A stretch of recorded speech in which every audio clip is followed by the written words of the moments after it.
Hello students, welcome to my channel. Let's understand chapter number 1, that is living world and classification of microbes. So let's see whatever we have studied in our previous standards. Let's recall it, then we will move ahead. So see there are few questions that we will see. First is, what is the hierarchy for classification of living organism? Now let's see what is hierarchy exactly. Okay, first we will see what is hierarchy. So what is hierarchy?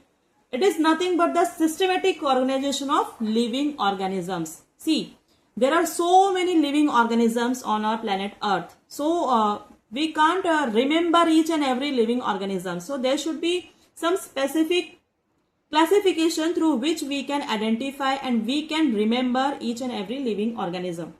Okay, so what is exactly hierarchy? It is nothing but the systematic organization. We can organize all the living things that are present on our planet Earth, either by their evolutionary classification. It means that how they are evolved. Okay, it is also said to be a taxonomic hierarchy, or by their structural complexity. It is also said to be as levels of organization. Fine. So what is exactly hierarchy? It is nothing but the systematic organization of living things. In simple language you can say. So in case of taxonomic hierarchy, we will see ahead kingdom, phylum, then class, order, family. In this way it goes on. Then genus and species. Okay, these are the levels of classification you can see, or you can say the levels of hierarchy. Okay, how they are classified. Who? Living things. Now next is, who invented binomial system of nomenclature? So first we must know that what is binomial system. Okay, what is binomial system? Now in this binomial system, what is done? All the living organisms are classified by their genus and species. Okay, there are two names, genus and species. For example, if we take mango, if we are taking mango, so what is the name of mango in a scientific way? It is said to be as Mangifera indica. Mangifera indica. So this Mangifera is genus and indica is a species. Okay, we have to underline it separately. Fine. So this is binomial. Bi means two. Nomial means what? Naming. So whenever we name any living organism, then it is written as genus and species, and the genus starts from the capital letter, species starts from the small letter. Okay, this is the method how we write. Now here the question is, who invented this system of classification, that is binomial system of nomenclature? Who invented it? It was invented by the Carl Linnaeus. Okay, where we will write, we can write it here. The second answer is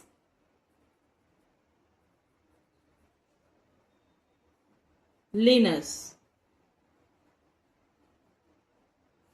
Okay, who invented binomial system of nomenclature? It was invented by Carl Linnaeus.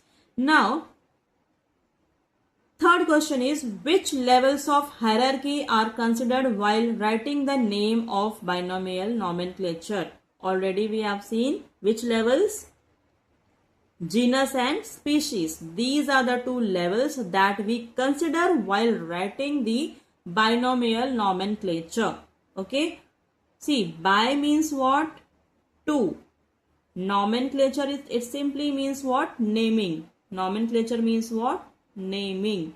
So binomial nomenclature, whenever we name, it is written as genus and species. Now let's start with the first topic, that is biodiversity and need of classification. We must know that what was the need, why these living things were classified. What was the need to classify?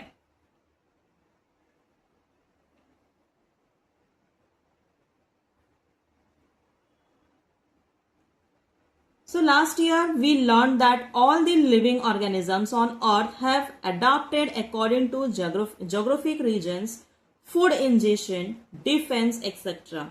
Okay, see, there are so many living organisms on earth, and they have adapted according to their what geographic regions. It means what? See, there are some living organisms, they live on snowy regions. Okay, they live in snowy regions. There are some living organisms, they live in, like you can say, desert areas. Then some of them, they live on grasslands. There are different geographic regions where they live. Okay, so according to that also they are classified, or they are classified according to their food ingestion.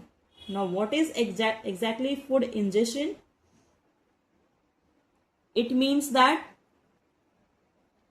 how they engulf food. Okay, they are photosynthetic, they are you can say heterotrophic, or they are saprophytic on that. Okay, then next is what? Defense mechanism. See, each and every living organisms, they require some of the defense mechanism. For what? So that they can protect them from the other predators. Okay, see, there are certain defense mechanism. For example, we will see physical defense. What we will see? Physical defense.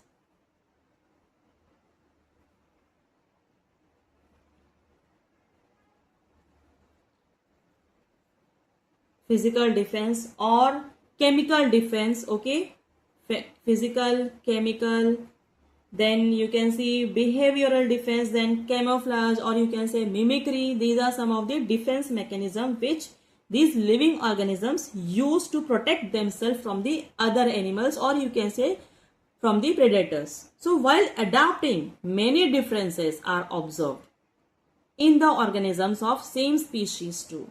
See, if the species are same, then too there are some of the differences that we can observe. Okay, according to 2011 census, around 87 million species of living organisms are found on the earth, including land and sea.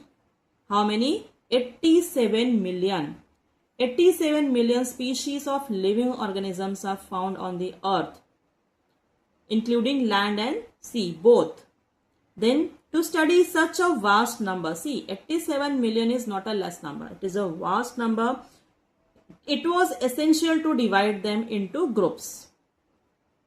So groups and subgroups were created considering the similarities and differences. See how these groups were created.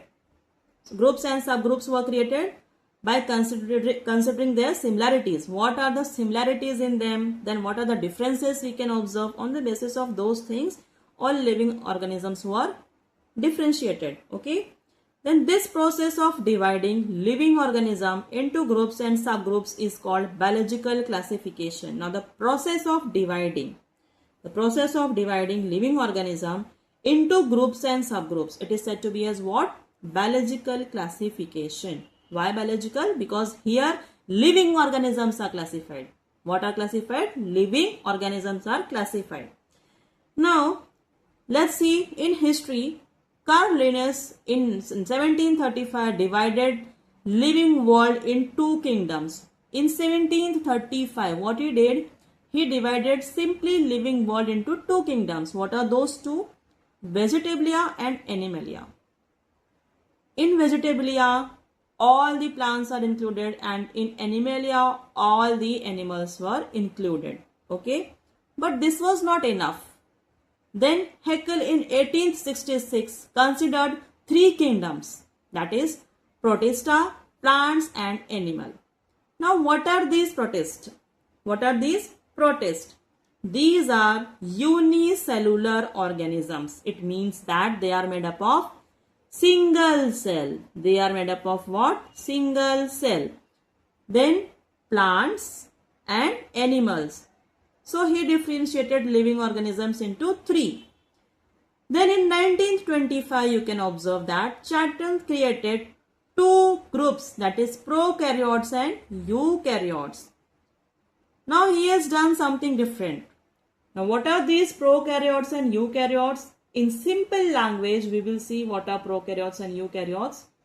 See, prokaryotes, they don't have You can say true nucleus. Okay, they don't have true nucleus.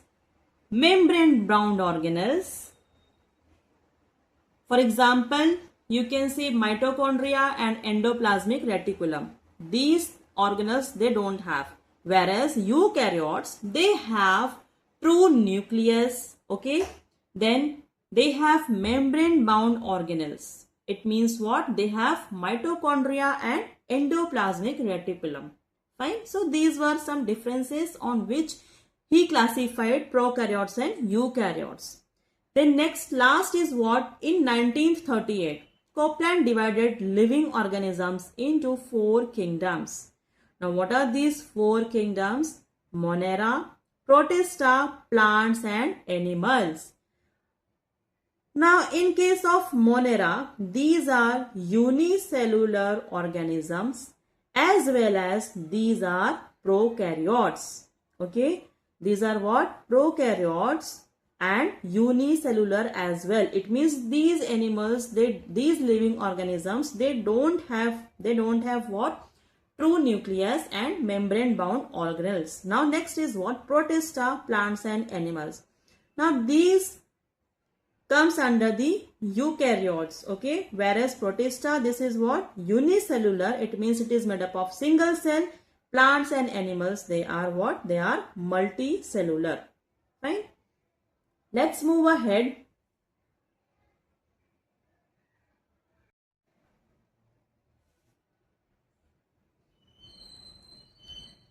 Robert Harding Whittaker in 1920.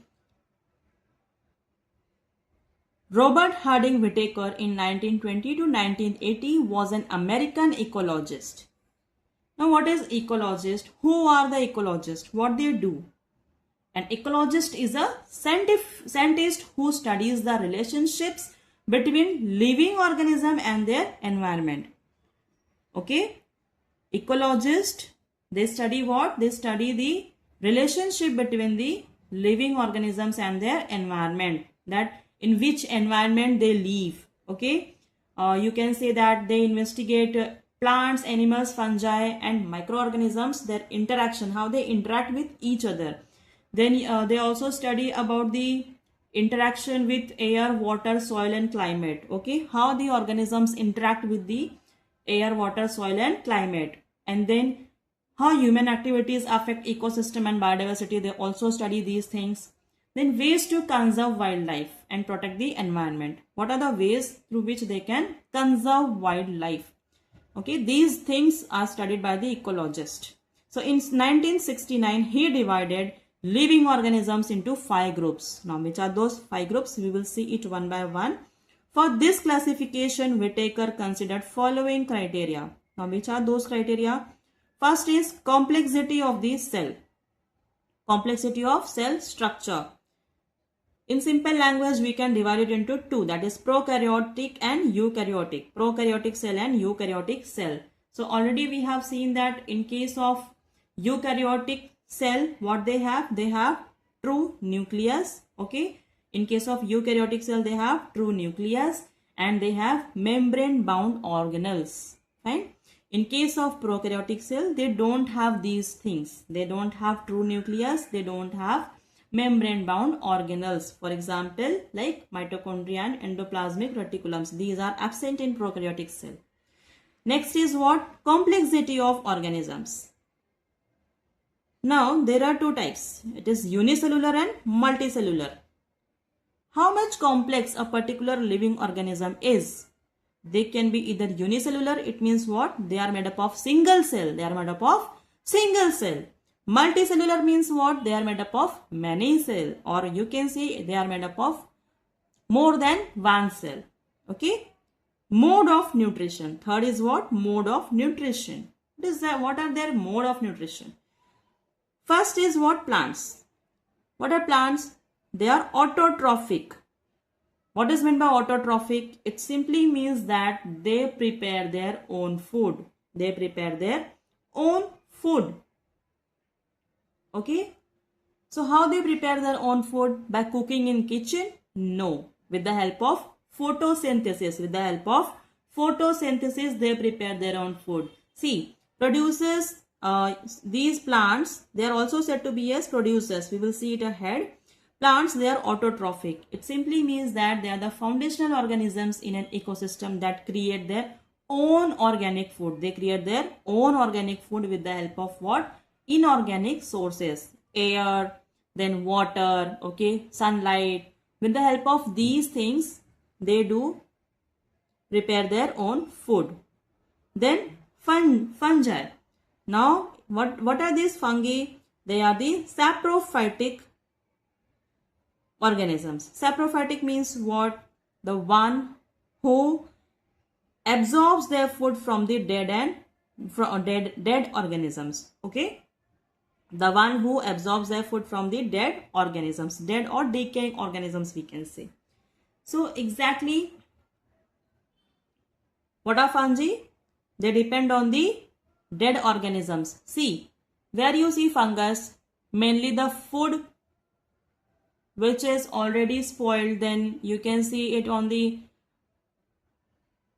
dried leaves. Okay, dried leaves, those are decomposing. So there you can see fungus. Where else you can see fungus? You can see it on the dead animals. Okay, so they are the saprophytes. Now last is what? Animals. What are these animals? They are heterotrophic. Their mode of nutrition is heterotrophic and ingestive. Their mode of nutrition is heterotrophic and ingestive.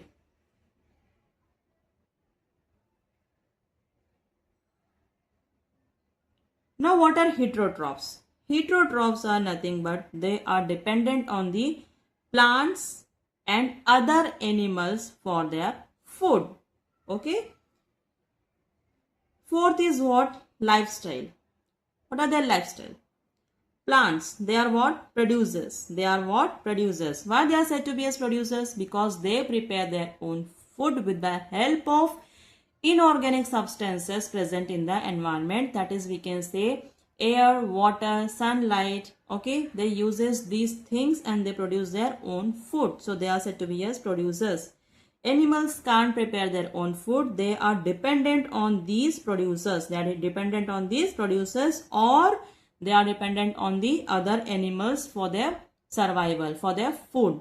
Okay. Now the last is what? Achha, in this, for example, animals may, for example, we will see deer. What they eat? They eat grass. Okay. Then elephant, what they eat? They need leaves. They can also eat some vegetables. Okay, so they are dependent on these plants. Now animals. Now fungi. Okay. Now these fungi, they are the decomposers. Why they are said to be as decomposers? Because they decompose all the living organisms, you can say. Okay. The tree which has already fallen down, they decompose it. Then some animal, the one who has died, they decompose it. So they are said to be as what? Decomposers. Or you can also say that organisms such as bacteria and fungi that break down dead plants, animals and waste products. Okay. Now fifth is what? Phylogenetic relationship. Phylogenetic relationship. Prokaryotic to eukaryotic, unicellular to multicellular. This is said to be as phylogenetic relationship. Now we will see this five kingdom system of classification. Living organisms, firstly they are classified into two, that is prokaryotes and eukaryotes. Prokaryotes and eukaryotes. What are these prokaryotes? Already we have discussed. These prokaryotes, they don't have what? Nuclear membrane. Okay, they don't have well defined nucleus, you can say, and also they don't have what? They don't have membrane bound organelles. Whereas eukaryotes, they have true nucleus. They have what? True nucleus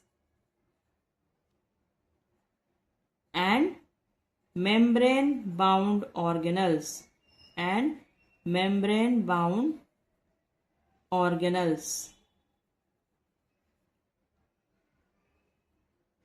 So eukaryotes, they have true nucleus and membrane bound organelles, whereas prokaryotes don't have it.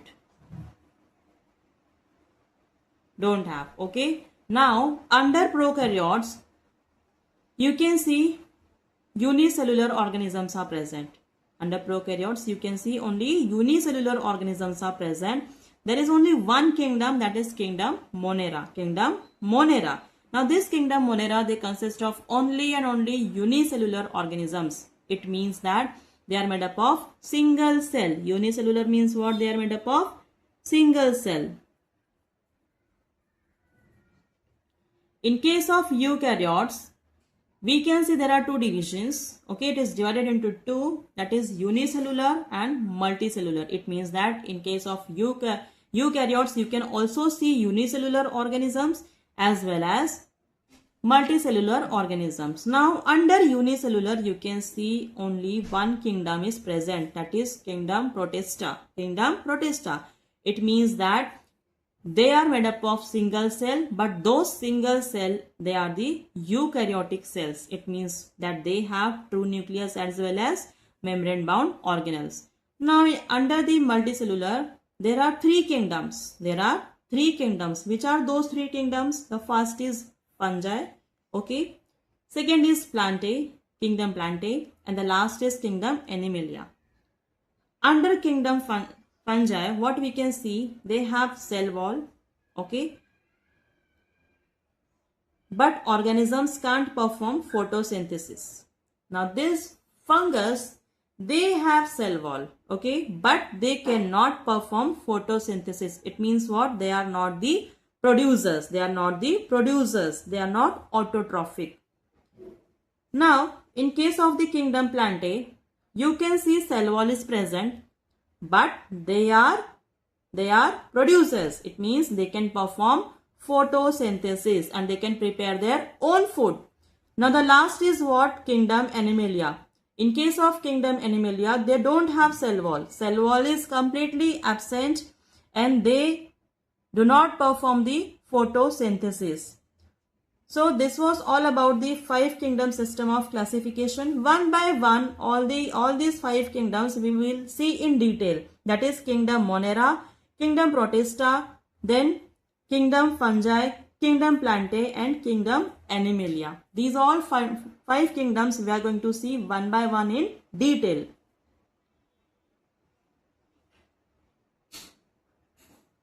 In our next lecture.